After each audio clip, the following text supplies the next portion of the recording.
കഴിഞ്ഞ 25 വർഷമായി വളരെ നിർധനരായ കുടുംബങ്ങൾക്ക് താങ്ങും തണലുമായി പ്രവർത്തിച്ച ഒരു പ്രസ്ഥാനമാണ് ബൈത്തുൽ സക്കാത്ത്. ഈ ഒരു സംരംഭത്തിന് എൻ്റെ എല്ലാവിധ ആശംസകളും നേരുകയാണ്. എല്ലാവരും ഇതുമായി സഹകരിക്കണമെന്ന് കൂടി അഭ്യർത്ഥിക്കുന്നു. അസ്സലാമു അലൈക്കും. പ്രിയമുള്ള സഹോദരന്മാരെ, ബഹുമാനപ്പെട്ട മുനവ്വർ അലി തങ്ങൾ ഇവിടെ പ്രചാരണം ചെയ്ത ബൈത്തുൽ സക്കാത്തിലൂടെ പാവപ്പെട്ട മുസ്ലിം ലീഗിലെ സുന്നികളാകുന്ന ആളുകളുടെ സക്കാത്ത് മുഴുവനും ബാത്തിലാക്കി കളയുന്ന രീതിയിലുള്ള പ്രവർത്തനമാണ് ചെയ്തിട്ടുള്ളത്. ഇതൊരു കൊടും വഞ്ചനയാണ്. ഇതൊരു പക്ഷേ മുനവ്വർ അലി തങ്ങൾ അറിഞ്ഞിട്ടുണ്ടാകില്ല, അല്ലെങ്കിൽ പെടുത്തിയതായിരിക്കാം. ഏതായിരുന്നാലും ഈ വഞ്ചനയുടെ മുഖം തുറന്നു കാട്ടുകയാണ് ബഹുമാനപ്പെട്ട മുക്കം ഉമർ ഫൈസി ഉസ്താദ്. അത് നമുക്കൊന്ന് കേട്ടു നോക്കാം. നിങ്ങൾ ഇതനുസരിക്കാതെ വഴി തെറ്റിപ്പോവുകയാണെങ്കിൽ നിങ്ങളും നാലിമ്യങ്ങൾ പെടുന്ന ആരോട് പറഞ്ഞിട്ടുണ്ട്? നബിനോട് പറഞ്ഞിട്ടുണ്ട്. പിന്നെ നബി കുടുംബത്തിനും അത് ബാധകല്ലേ? ആരായാലും ബാധകം. നല്ല ഒരു കുടുംബത്തിൽ ജനിച്ച മനുഷ്യൻ അവൻ പഴച്ചാലാണ് ഏറ്റവും തെറ്റായിട്ട് വരിക. ദീനിനേക്കാൾ ഉയർന്ന നിലവാരം രാഷ്ട്രീയത്തിന് കൊടുക്കുന്ന ചില ആളുകൾ നമ്മുടെ കൂട്ടത്തിലുണ്ട്. അവിടെയാണ് പാകപ്പയത്. നമ്മുടെ തൊക്കില് രാഷ്ട്രീയം ഉണ്ടെന്ന് വിചാരിച്ചിട്ട് നമുക്കത് പറഞ്ഞുകൂടാ എന്നൊരു വിലക്ക് വരാൻ പാടില്ല. മുസ്ലിം ലീഗിന് പ്രത്യേകത ഉണ്ട്. അത് മുസ്ലിങ്ങളുടെ പാർട്ടിയാണ്, സംഘടനയാണ്, ഉമ്മത്തിന്റെ സംഘടനയാണ്. അതിനോട് നമുക്ക് കൂറുണ്ടാവണം. അതിന്റെ ആൾക്കാരും ഇസ്ലാമിനോടും സുന്നത്ത് ജമാഅത്തിനോടും കൂറിങ്ങോട്ടും കാണിക്കണം. ഇസ്ലാമിക വിരുദ്ധല്ലേ സക്കാത്ത് എന്ന് പറഞ്ഞാൽ വീടണ്ടേ? സക്കാത്തിന്റെ അവകാശികൾ എന്നിട്ട് അത് ആഹ്വാനം ചെയ്യാൻ, എന്നിട്ട് എല്ലാവരും സക്കാത്ത് ഫണ്ട് ബൈത്തുൽ സക്കാത്തിൽ ഏൽപ്പിക്കണം. അത് നമ്മൾ ആൾക്കാരും കൂടിക്കൊടുക്കുക. നമ്മൾ ആദരിക്കപ്പെടുന്ന ചില ആളുകളും അതിനെ പിന്താങ്ങിക്കൊണ്ട് അങ്ങനെ കൊടുക്കണം എന്ന് പ്രോത്സാഹിപ്പിക്കാം. ഇത് പറഞ്ഞാല് നമ്മൾ വേറെന്തോ ആകുകയാണ്. നമ്മളൊരു മൂലക്കാക്കി നമ്മൾ എന്തൊക്കെ ആക്കും. ഇത് പിന്നെ ആരും പറയണ്ടേ? ഇത് പറഞ്ഞിട്ടില്ലെങ്കിൽ ഫഅലഹിലാണ് തുള്ളാന്നല്ലേ? നാട്ടിലൊക്കെ വിദ്യാത്തും അതുപോലെ അനാവശ്യവും അനാചാരങ്ങളൊക്കെ വളർന്നു വരുമ്പോ ഒന്നുകില് അതിന് ശക്തമായി പ്രതിരോധിക്കാൻ പറ്റുമെങ്കിൽ കൈകൊണ്ട് തന്നെ പ്രതിരോധിക്കണം, അല്ലെങ്കിൽ നാവുകൊണ്ടെങ്കിലും പ്രതിരോധിക്കണം. ഒന്നുമില്ല, മനസ്സുകൊണ്ട് വെറുക്കെങ്കിലും വേണമെന്നാ റസൂലുള്ളാഹി സ്വല്ലല്ലാഹു അലൈഹി വസല്ലം പഠിപ്പിച്ചാലാണ്. ഇതൊന്നും ചെയ്യാതെ ഇങ്ങനെ കുത്തിക്കാണ്ടായി അവന് പറയാ, പേടിപ്പിക്കാൻ ഒരു കൂട്ടർ പണ്ടെന്ന് വിചാരിച്ച് പേടിച്ച് ഇവിടെ കുത്തിരുന്നാൽ എന്താ ചെയ്യാ? അപ്പൊ അതുകൊണ്ട് ഈ ബൈത്തുൽ സക്കാത്ത് നിഷിദ്ധമാണ്, അനിസ്ലാമികമാണ്. ഇപ്പൊ നമ്മൾ എറണാകുളത്തിന്റെ ഒരു മുനമ്പം വെക്കും, 404 ഏക്കർ ചില്ലറയുള്ള ഒരു സ്ഥലം വഖഫാണ്. ഫറൂഖ് കോളേജിന് വേണ്ടി വഖഫാക്കിയ ഒരു സ്വത്താണത്. ആ കാര്യത്തിൽ ഒരു സംശയമില്ല. ആധാരം വളരെ വ്യക്തമാണ്. കോടതി വിധികൾ, ഒന്നിലധികം വിധികൾ അതിലുണ്ട്. കഴിഞ്ഞ കാല സർക്കാർ നിയോഗിച്ച അന്വേഷണ കമ്മീഷൻ ഉണ്ട്. ആ കമ്മീഷന്റെ വ്യക്തമായ റിപ്പോർട്ടുണ്ട്. അത് സർക്കാർ അംഗീകരിച്ച റിപ്പോർട്ടാണ്. അങ്ങനെയൊക്കെയുള്ള എല്ലാ നിലക്കും വഖഫ് ബോർഡ് അത് അംഗീകരിച്ചിട്ടുണ്ട്. എല്ലാ നിലക്കും അംഗീകരിക്കപ്പെട്ട ഒരു വ്യക്തമായ സ്വത്താണ് വഖഫാണ് എന്നുള്ളത്. അതും ഫറൂഖ് കോളേജ് കൈകാര്യം ചെയ്യുന്ന വഹാബികളാണ് അത് വിറ്റത്. അവരാണ് വിറ്റതാണ്. വഖഫ് സ്വത്ത് വിൽക്കാൻ പാടില്ല, അനന്തരം കൊടുക്കാൻ പാടില്ല, വെറുതെ കൊടുക്കാൻ പാടില്ല. അതതിന്റെ തടി നിലനിർത്തിക്കൊണ്ട് എന്തിനാണോ ഇത് വാക്കിഫ് നിശ്ചയിച്ചാൽ അതിനു വേണ്ടി ഉപയോഗിക്കാൻ മാത്രമേ പറ്റുള്ളൂ. പള്ളിയിലെ മൂല്യന്മാർക്ക് ശമ്പളം കൊടുക്കാന്, വെള്ളം കോരാന്, വെളുക്കെത്തിക്കാന് എന്നൊക്കെ പറഞ്ഞിട്ട് എഴുതി വെക്കും. അതിനെ കൊടുക്കാൻ പാടില്ല. എന്നാൽ വഹാബികളും മൗദൂദികൾക്കൊന്നും അങ്ങനത്തെ ഒരു വിഷയമൊന്നുമില്ല. അതിനൊപ്പിച്ചിട്ട് ഇവിടുത്തെ രാഷ്ട്രീയക്കാരും പറയും അവർക്ക് അവിടെയുള്ള ആൾക്കാർ വോട്ടാ കിട്ടണ്ട. അതിനെതിരെ നമ്മൾ പറയണ്ടേ? അതിനെതിരെ നമുക്ക് പറഞ്ഞൂടെ? പറയണം. വഖഫാണ്, സംരക്ഷിക്കപ്പെടണം. വഖഫാക്കിയ വാക്കിഫിന്റെ നിശ്ചയം എന്താണോ അതിന് മാത്രമേ അത് ഉപയോഗിക്കാൻ പാടുള്ളൂ എന്ന് പറയുന്നു. ഇങ്ങനെ കാലികമായ ഒരുപാട് വിഷയങ്ങളുണ്ട്. ഈ വിഷയങ്ങളൊന്നും മിണ്ടാതിരുന്നു കൊണ്ടിട്ട് കണ്ണടച്ച് ദുരുപയോഗം ചെയ്യുന്നവർക്ക് ഓശാന പാടുന്നവർ ഒരു സംവിധാനം നമുക്ക് പറ്റില്ല, നമുക്ക് ഭൂഷണമല്ല. ഇതുപോലെ തന്നെ ഇതര പ്രസ്ഥാനക്കാരിൽ അവരുടെ പരിപാടികളിൽ പങ്കെടുക്കുക, അവരെ പരിപാടി വിജയിപ്പിക്കാനുള്ള സഹായങ്ങൾ ചെയ്തു കൊടുക്കുക, ഇതും ഇസ്ലാമിക വിരുദ്ധാണ്. ഇസ്ലാമിന് പുറത്തു പോകുന്ന പണിയാണ്. ഇസ്ലാമിനെ നശിപ്പിക്കാൻ സഹായിക്കല. തആവനു അലൽ ബിർരി വത്തഖ്വ വലാ തആവനു അലൽ ഇസ്മി വൽ ഉദ്വാൻ എന്നാണ് ഖുർആൻ പറഞ്ഞത്. നല്ല കാര്യത്തിന് നിങ്ങൾ സഹായിക്കാവൂ, സഹകരിക്കാവൂ. കുറ്റകരമായ കാര്യത്തിന് നിങ്ങൾ സഹകരിക്കരുത്, തെറ്റാണ് എന്ന് ഖുർആൻ പറയുന്നുണ്ട്. ആ അടിസ്ഥാനത്തിൽ നമ്മൾ വിദായി പ്രസ്ഥാനക്കാരുടെ പരിപാടികൾ അതിൽ പങ്കെടുത്ത് അതിനെ വിജയിപ്പിക്കുക, അല്ലെങ്കിൽ അതിന്റെ സംഗതികളൊക്കെ ഉദ്ഘാടനം ചെയ്യുക, അതുമായി ബന്ധപ്പെടുക എന്നുള്ള കാര്യങ്ങൾ തെറ്റാണ്. ആര് ചെയ്താലും തെറ്റാണ്. ഇതിപ്പോ ഞാനൊരാൾ ഉദ്ദേശിച്ച് പറഞ്ഞതെല്ലാം പൊതുവെ പറയാണ്. ഞാൻ ചെയ്താലും തെറ്റാണ് എന്ന് തന്നെയാണ് ഞാൻ പറയുന്നത്. ഇതിവിടെ എല്ലാവരും അംഗീകരിക്കുന്നതാണ്. ഒരു കമ്മ്യൂണിസ്റ്റുകാരൻ കോൺഗ്രസിന്റെ യോഗത്തിൽ പോയാൽ കമ്മ്യൂണിസ്റ്റുകാരും പുറത്താക്കും, കോൺഗ്രസ്സുകാർ കമ്മ്യൂണിസ്റ്റുകാരന്റെ യോഗത്തിൽ പോയാലും പുറത്താക്കും, ലീഗുകാരൻ പോയാലും പുറത്താക്കും. അല്ലേ? സംഗതിയല്ലേ? എല്ലാവരും അംഗീകരിക്കുന്ന ഒരു സംഗതി. അതിന്റെ ആദർശ വിരുദ്ധമായ, അല്ലെങ്കിൽ അതിന് യോജിക്കാത്ത, അല്ലെങ്കിൽ തീരുമാനങ്ങൾക്ക് വിരുദ്ധമായ സംഗതികൾ ചെയ്താൽ ഏതൊരു പാർട്ടിയും അതിന്റെ അച്ചടക്ക നിലപാട് സ്വീകരിക്കണം. ഭരണഘടന അതാണ് അതിൽ അനുശാസിക്കുന്നത്. തീരുമാനങ്ങൾ അതാണ്. സമസ്ത ഒരു കാര്യം തീരുമാനിച്ചാൽ അതിന്റെ കൂടെ സമസ്തക്കാർ നിൽക്കണം. ഇത് പറയണ്ടേ? അതിനൊക്കെ ചില ആൾക്കാർ ഒഴിവുണ്ടോ? ആരാ ഒഴിവുള്ളത്? മഴസൂമികളായിട്ട് ആരുമില്ല. അള്ളാഹു ഹറാമാക്കിയ നേരത്തെ അമാനത്തിനെ സംബന്ധിച്ച് പറഞ്ഞല്ലോ. ഹറാമാക്കിയത് എല്ലാവർക്കും ഹറാമാണ്, ഹലാലാക്കിയത് എല്ലാവർക്കും ഹലാലാണ്, ഫർളാക്കിയത് എല്ലാവർക്കും ഫർളാണ്. അതൊരു കൂട്ടർ ചെയ്താൽ തെറ്റില്ല. ബാക്കിയുള്ളവരൊക്കെ നോക്കിയാൽ മതി, നിങ്ങൾ മറ്റൊരു ആരും നോക്കണ്ട, അത് പണ്ടേ അങ്ങനെ പോന്നവരാണ് എന്നൊക്കെ പറഞ്ഞാൽ എന്താ അർത്ഥം? ഞാൻ ആരും ഉദ്ദേശിച്ച് പറയല്ല. നിങ്ങൾക്ക് അങ്ങനെ തോന്നുകയാണെങ്കിൽ എനിക്ക് തെറ്റില്ല. അപ്പൊ അതുകൊണ്ട് എന്റെ സഹോദരന്മാർ മനസ്സിലാക്കേണ്ടത്, ഇതാറ് നിങ്ങളും മനസ്സിലാക്കേണ്ടത്, ഞാൻ ഈ പറയുന്നത് ശരിയല്ലെങ്കിൽ നിങ്ങൾക്ക് ന്യായീകരിക്കാം, എന്നെ വിമർശിക്കാം, ഗണ്ണിക്കാം. അള്ളാഹുവിന്റെ നിയമം എല്ലാവർക്കും ഒരുപോലെയാണ്. എത്രത്തോളം വെച്ചാൽ നബിനോട് അള്ളാഹു തആല പറഞ്ഞില്ലേ, നിങ്ങൾ ഈ നിരക്കല്ലെങ്കിൽ നിങ്ങൾ ആലിമീങ്ങളെ കൊടുത്തപ്പെടുന്നു. നിങ്ങൾ ഇതനുസരിക്കാതെ വഴി തെറ്റിപ്പോവുകയാണെങ്കിൽ നിങ്ങളും ആലിമീങ്ങൾ പെടുന്നു. ആരോട് പറഞ്ഞിട്ടുണ്ട്? നബിനോട് പറഞ്ഞിട്ടുണ്ട്. അതിന്റെ അർത്ഥം എന്താ? പിന്നെ നബി കുടുംബത്തിനും അത് ബാധകല്ലേ? ആരായാലും ബാധകം. അപ്പൊ അതുകൊണ്ട് നമ്മൾ കാണേണ്ടത് വിഷയമാണ്. അങ്ങനെ ഒരുപാട് ചരിത്രങ്ങൾ നമുക്ക് പറയാം. നൂഹ് നബിയുടെ ചരിത്രം, അതുപോലെയുള്ള ഒരുപാട് ചരിത്രങ്ങൾ നമ്മുടെ മുമ്പിലുണ്ട്. ഇബ്രാഹിം നബിയുടെ ചരിത്രം, ഇതൊക്കെ നമ്മൾ പഠിപ്പിക്കുന്നത് കുടുംബത്തിനോ അല്ലെങ്കിൽ അതിൻ്റെതായിരിക്കുന്ന ബന്ധങ്ങൾക്കോ അതിന് പ്രാധാന്യമുണ്ട്. ആൾ നന്നാവണം, വൈ നന്നാവണം. ഇനി പ്രിയമുള്ള സഹോദരന്മാരോട് പറയാനുള്ളത്, ഇനി ഉമർ ഫൈസിയുടെ പിന്നാലെ ആരും വണ്ടിയെടുത്ത് കൂടണ്ട. കാരണം ഉമർ ഫൈസി മുനവ്വറിൽ തങ്ങൾക്കെതിരായി, ഉമർ ഫൈസി മുനവ്വറിൽ തങ്ങളെ ആക്ഷേപിച്ചു, അതുകൊണ്ട് സമസ്തയിൽ നിന്നും പുറത്താക്കണം എന്നൊക്കെ പറഞ്ഞ് ഇനി ആരും കോലാഹലം ഉണ്ടാക്കണ്ട. കാരണം ഈ പറയുന്ന ബൈത്തു സക്കാത്തിനെതിരെ നാസർ ഫൈസി കൂടത്തായും സംസാരിച്ചിട്ടുണ്ട്. ആരാണ് നാസർ ഫൈസി കൂടത്തായി? ലീഗിലെ പണ്ഡിതനാണ്, നളന്ദ വിഭാഗത്തിന്റെ നേതാവാണ്. ഏതായിരുന്നാലും അതുകൂടെ നമുക്കൊന്ന് കേട്ടു നോക്കാം. സംഘടിത സക്കാത്ത് ഇസ്ലാമികമല്ല, ബൈത്തു സക്കാത്ത് ഇസ്ലാമികമല്ല. അത് ഇസ്ലാം ഒരു ഭാഗത്തും പഠിപ്പിച്ചിട്ടില്ല. ഒരു മുസ്ലിമിന്റെ സ്വത്ത് സക്കാത്തിന്റെ വിഹിതം കൊടുക്കാൻ ഇസ്ലാം പഠിപ്പിച്ചുള്ള 3 മാർഗമാണുള്ളത്. ഉമാൻ റളിയല്ലാഹുവിനെ പോലുള്ളവർ അത് വിശദീകരിച്ചുകൊണ്ട് പറഞ്ഞു തരുന്നുണ്ട്. ഒന്ന്, ഇസ്ലാമിക രാജ്യമാകുമ്പോൾ ഗവൺമെന്റിന്റെ ബൈത്തുൽ മാലിൽ സക്കാത്തിന്റെ വിഹിതം അടക്കുക. രണ്ടാമത്തേത്, സക്കാത്തിന്റെ വിഹിതം അർഹതപ്പെട്ടവരിലേക്ക് വ്യക്തിയിലേക്ക് കൈമാറുക. മൂന്നാമത്തേത്, വ്യക്തിക്ക് മറ്റൊരു വ്യക്തിയിലേക്ക് കൈമാറാൻ അസാധ്യമോ അസൗകര്യമോ നേരിടുന്ന പശ്ചാത്തലത്തിലോ ഗുണവും നന്മയും ഉദ്ദേശിക്കുന്ന പശ്ചാത്തലത്തിലോ ഇമാമായി വിശ്വാസമായ ആളെ വക്കാലത്ത് ഏൽപ്പിച്ചുകൊണ്ട് അദ്ദേഹത്തെ ഏൽപ്പിക്കുക.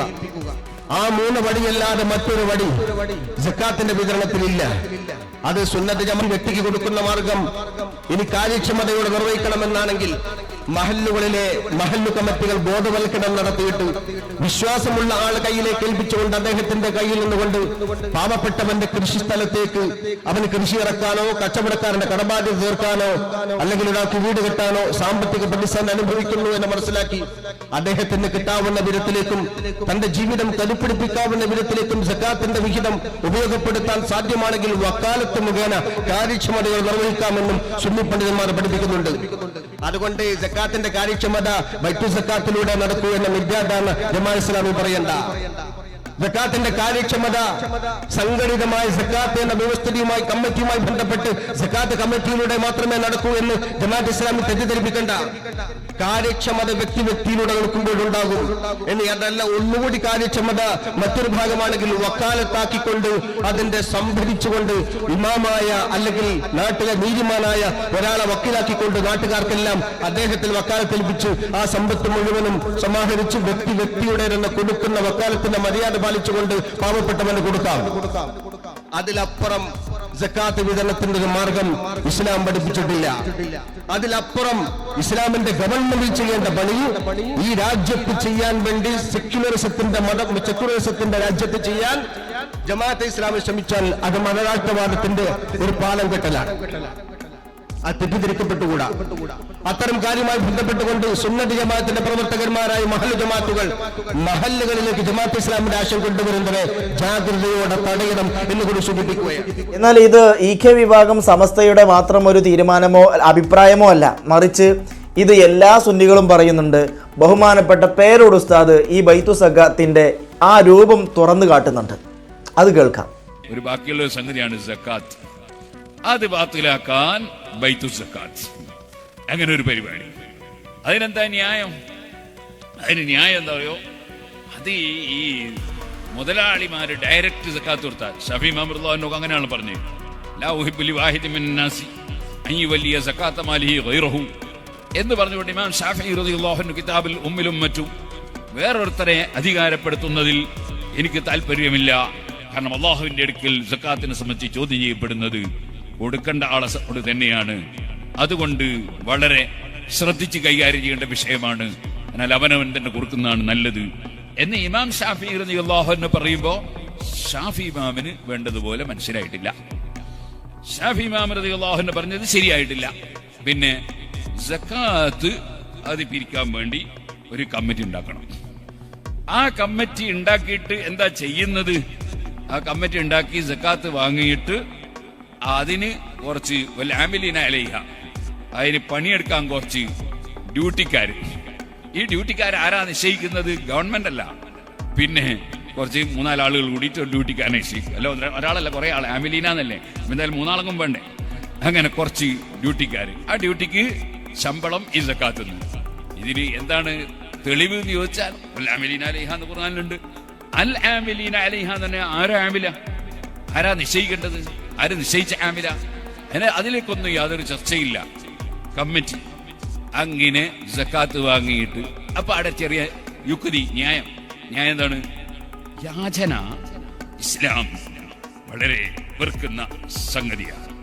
അതുകൊണ്ട് ഈ സക്കാത്ത് വാങ്ങാൻ ഏതെങ്കിലും ഒരു പാവപ്പെട്ട ഒരാൾ ഒരു മുതലാളിയെ സന്ദർശിച്ചാൽ അത് യാചനയാണ്. പിന്നെ മുതലാളി അങ്ങോട്ട് കൊണ്ടു കൊടുക്കണമെന്ന് പറഞ്ഞാൽ പോരെ, വിഷയം കഴിഞ്ഞില്ലേ? അതിന് കമ്മിറ്റി വേണം. ഈ മുതലാളി സക്കാത്ത് അങ്ങോട്ട് എത്തിച്ചു കൊടുക്കണം എന്ന് പറഞ്ഞാൽ തീരുന്ന വിഷയമല്ലേ ഉള്ളൂ. അതിന് കമ്മിറ്റി എന്തിനാ? എന്നാ അത് പോരാ. പിന്നെ മറ്റൊന്ന് യാചന. അതേ കക്ഷികൾ തന്നെ പറയും, അവരുടെ പുസ്തകങ്ങളിലൊക്കെ പറയും, സക്കാത്ത് മുതലാളിയുടെ ഔദാര്യമല്ല, അത് പാവപ്പെട്ടവന്റെ അവകാശമാണ്. അവകാശം ചോദിച്ചു വാങ്ങുന്ന യാചനയാണ്. എന്നാ പിന്നെ എല്ലാ മുതലാളിമാരും അവരുടെ റൂമിന്റെ വാടക ചോദിക്കുന്നത് എന്താണ്? യാചനല്ലേ?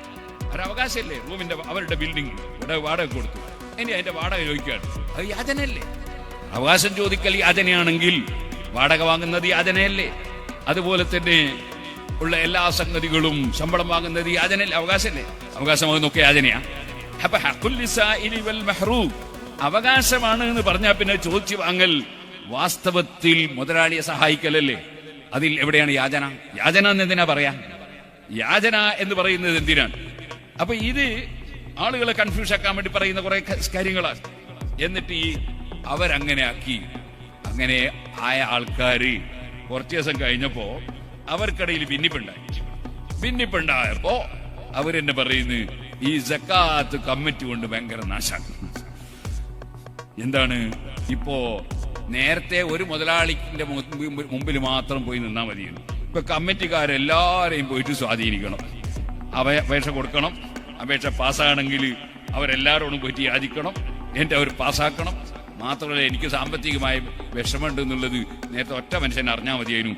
ഇപ്പൊ ഒരു കമ്മിറ്റികളിൽ എല്ലാവരെയും അറിയിക്കണം. ഇങ്ങനെയായി നാശം വന്നു എന്ന് അവരെന്നെ എഴുതാണ്. ഞാൻ വെറുതെ പറയല്ല, അവരെന്നെ എഴുതാണ്. എന്നിട്ട് അവര് തന്നെ ഇപ്പോൾ എഴുതി വെക്കുകയാണ്, വ്യക്തികൾക്ക് സക്കാത്ത് നൽകുമ്പോൾ വാസ്തവത്തിൽ നൽകുന്നവനിൽ ഔന്നിത്യ ചിന്തയും സ്വീകർത്താവിന് അധമത്വ ചിന്തയും ഉണ്ടാകാൻ ഇടവരുന്നുവെന്നും നൽകുന്നവൻ ഗുണഭോക്താവിനെ ചൂഷണത്തിന് വിധേയമാക്കുവാനുള്ള സാധ്യത നിലനിൽക്കുന്നു എന്നൊക്കെയുള്ള ന്യായങ്ങളാണ് ഇതിനെ എതിർക്കുന്നവർക്ക് പറയാനുള്ളത്. മതപരമായ വിശുദ്ധി കാത്തുസൂക്ഷിക്കാത്തവരിൽ നിന്ന് മാത്രം സംഭവിക്കാവുന്ന കാര്യങ്ങളാണ് ഇതൊക്കെ. വ്യക്തികൾക്ക് നൽകിയാൽ സക്കാത്ത് കടം വീടുകയില്ലെന്നതിന് മുൻഗാമികൾ ആരും ഇങ്ങനെ ഒരു ന്യായം പറഞ്ഞതായി അറിയില്ല. എന്ന് മാത്രമല്ല, ഇന്ന് നമ്മുടെ നാട്ടിൽ കാണുന്ന സംഘടിത സക്കാത്ത് സംവിധാനങ്ങളിലും ഈ തിന്മകൾ നിലനിൽക്കുന്നു എന്നതാണ് അനുഭവ യാഥാർത്ഥ്യം.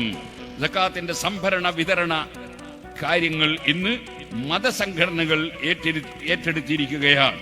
ഇന്ന് കേരളത്തിൽ പ്രവർത്തിച്ചുകൊണ്ടിരിക്കുന്ന 1,900 മതസംഘടനകളൊക്കെ യൂണിറ്റ് തലം മുതൽ കേന്ദ്ര കമ്മിറ്റി വരെ സക്കാത്ത് സെല്ലുകൾ എന്ന പേരിൽ കമ്മിറ്റികൾ ഉണ്ടാക്കിയാണ് സക്കാത്ത് മുതലുകൾ ശേഖരിക്കുന്നത്. മറ്റു ചില സംഘടനകൾ സ്ഥലകാല പരിമിതികളൊന്നും പരിഗണിക്കാതെ സകല സമ്പന്നന്മാരുടെ അരികിലും ചെന്ന് നിങ്ങളുടെ സക്കാത്ത് ഞങ്ങളെ ഏൽപ്പിക്കുകയെന്ന് പറഞ്ഞ് പിരിക്കുന്നു. ഇങ്ങനെ 4 പേര് വിചാരിച്ചാൽ കേരളം മുഴുവനുമുള്ള ആളുകളിൽ നിന്ന് സക്കാത്ത് പിരിച്ചെടുക്കാം എന്ന പരുവത്തിലേക്ക് സക്കാത്ത് എന്ന പവിത്രമായ സംഗതി ഇന്ന് മാറിയിരിക്കും. ഒരു സംഘടനാ പ്രവർത്തനം എന്നതിൽ കവിഞ്ഞ ഒരു പ്രാധാന്യവും സംഘടിത സക്കാത്ത് സംവിധാനങ്ങൾക്ക് സംഘടനക്കാർ കൽപ്പിക്കുന്നില്ല. സക്കാത്ത് പിരിച്ചെടുക്കാൻ കാണിക്കുന്ന താല്പര്യം യഥാർത്ഥ അവകാശികളെ കണ്ടെത്തി അത് വിതരണം ചെയ്യുന്ന കാര്യത്തിൽ ഒരു സംഘടനക്കാരനും ശ്രദ്ധിക്കുന്നില്ല. മതസംഘടനക്കാർ മഹല്ല് തലങ്ങൾ തൊട്ട് മേലോട്ട് സക്കാത്ത് സെല്ലുകൾ എന്ന പേരിൽ ഉണ്ടാക്കിയ സംവിധാനങ്ങൾ ഒരു ഭരണകൂടത്തെ പോലെയാണ് ഇന്ന് പെരുമാറുന്നത്. സഹായം ആവശ്യമുള്ളവർ സക്കാത്ത് കമ്മിറ്റികളിലേക്ക് തങ്ങളുടെ ആവശ്യം ഉന്നയിച്ചുകൊണ്ട് അപേക്ഷകൾ സമർപ്പിക്കണം. സഹായം ചോദിക്കാൻ കുറച്ചിലില്ലാത്തവർ മാത്രമേ ഇങ്ങനെ അപേക്ഷ നൽകാൻ തയ്യാറാവുകയുള്ളൂ. അപേക്ഷ സമർപ്പിക്കുന്നവരെക്കാൾ അർഹതപ്പെട്ട അനവധി പേര് പുറത്തുണ്ടാകും. അവർക്കൊന്നും ഒരു സഹായം കിട്ടാൻ വഴിയില്ല. കാരണം അവർ അപേക്ഷകരല്ല. ആവശ്യക്കാരനോട് അപേക്ഷ നൽകാൻ സക്കാത്ത് സെല്ലുകാർ ആവശ്യപ്പെടുന്നു. അങ്ങനെ സാമ്പത്തിക സഹായം ആവശ്യമുള്ളവർ അപേക്ഷ നൽകുന്നു. സഹായം കിട്ടാൻ വേണ്ടിയും തന്റെ അപേക്ഷ പരിഗണിക്കാൻ വേണ്ടിയും സക്കാത്ത് സെല്ലു മുതലാളിമാരുടെ മുന്നിൽ അപേക്ഷകൻ തലചൊറിഞ്ഞ് കെഞ്ചുന്നു. ചുരുക്കത്തിൽ വ്യക്തികൾക്ക് സക്കാത്ത് നൽകുമ്പോൾ സംഭവിക്കാൻ സാധ്യതയുള്ളതായി എതിർവീക്ഷണക്കാർ പറയുന്ന എല്ലാ ദൂഷ്യങ്ങളും അതിനേക്കാൾ 100 മടങ്ങ് ശക്തിയിൽ സംഘടനക്കാർ നടത്തുന്ന സക്കാത്ത് സംഭരണ വിതരണ സംവിധാനത്തിലും നിലനിൽക്കുന്നു. ആവശ്യക്കാരായി അനവധി ആളുകൾ നാട്ടിലുണ്ടായിരിക്കെ തന്നെ സക്കാത്ത് മുതലുകൾ ബാങ്കുകളിൽ നിക്ഷേപിക്കപ്പെടുന്നു. നിക്ഷേപത്തിന്റെയും വിതരണത്തിന്റെയും കണക്കുകളും നിക്ഷേപകാലത്തേക്ക് ബാങ്ക് അതിന് നൽകിയ പലിശയടക്കമുള്ള സ്ഥിതി വിവരണം സത്യസന്ധതയുടെ പേരിൽ സംഘടനക്കാർ പള്ളിയുടെ നോട്ടീസ് ബോർഡിൽ പതിച്ച അനുഭവവും കേരളത്തിലുണ്ടായിട്ടുണ്ട്. ഇങ്ങനെ സക്കാത്ത് പിരിച്ചെടുത്തിട്ട് ബാങ്കിൽ കൊണ്ടുപോയി പലിശ വാങ്ങുന്നു. എന്നിട്ട് അതുകൊണ്ട് വലിയ നാശങ്ങൾ ഉണ്ടാക്കുന്നു. അത് പരസ്യമായി പള്ളിയുടെ മുകളിൽ തന്നെ ഈ പലിശന്റെ പരിപാടികൾ എഴുതി വെച്ചിരിക്കുന്നു. ഇങ്ങനത്തെ 100 നാശങ്ങൾ ഈ കമ്മിറ്റി മുഖേന ഉണ്ടായത് ഞാനല്ല, ഇത് മുജാഹിദിന്റെ അലിസ്ലാം മാസികയാണ് ഞാൻ ഈ വായിച്ചത് 2015 ജൂലൈ 3. അപ്പോൾ ഇത് സംഘടിപ്പിച്ചവർക്ക് തന്നെ അനുഭവിച്ചറിയാൻ കഴിഞ്ഞിരിക്കുന്നു ഇത് വലിയ നാശങ്ങൾ ഉണ്ടാക്കുന്നു. ഞാൻ പറഞ്ഞു വന്നത് മുസ്ലിമീങ്ങളെ സക്കാത്ത് നശിപ്പിക്കാൻ വേണ്ടി. സുബ്ഹാനല്ലാഹ്, സക്കാത്തിന് എന്ന് പറഞ്ഞാൽ അതൊരു വലിയ ആരാധനയാണ്, അതൊരു വലിയ കർമ്മമാണ്. അതിനെ സംബന്ധിച്ച് ജമാഅത്ത് ഇസ്ലാമിക്കാര് സക്കാത്തിനെ പറ്റി എഴുതിയ പുസ്തകത്തിൽ പറയുന്നത് നബി സല്ലല്ലാഹു അലൈഹി വസല്ലം പറഞ്ഞു 30 പശുവിന് സക്കാത്ത് കൊടുക്കണം, 5 ഒട്ടകത്തിനും സക്കാത്ത് കൊടുക്കണം. അത് ശരിയായില്ല. ജമാഅത്ത് ഇസ്ലാമിന്റെ മൗലവി പറഞ്ഞു അത് ശരിയായില്ല. കാരണം 30 പശുക്കളിൽ 5 പശു തന്നെ ചിലപ്പോ 5 ഒട്ടകത്തേക്കാളും വിലയുള്ള പശു ഉണ്ടാവും. അപ്പൊ അങ്ങനത്തെ പശുവാകുമ്പോ 5 പശുവിന് തന്നെ സക്കാത്ത് കൊടുക്കണം എന്ന് പറയുന്നതാണ് നീതി. അപ്പൊ റസൂൽ സല്ലല്ലാഹു അലൈഹി വസല്ലം പഠിപ്പിച്ചത് നീതിയായില്ല.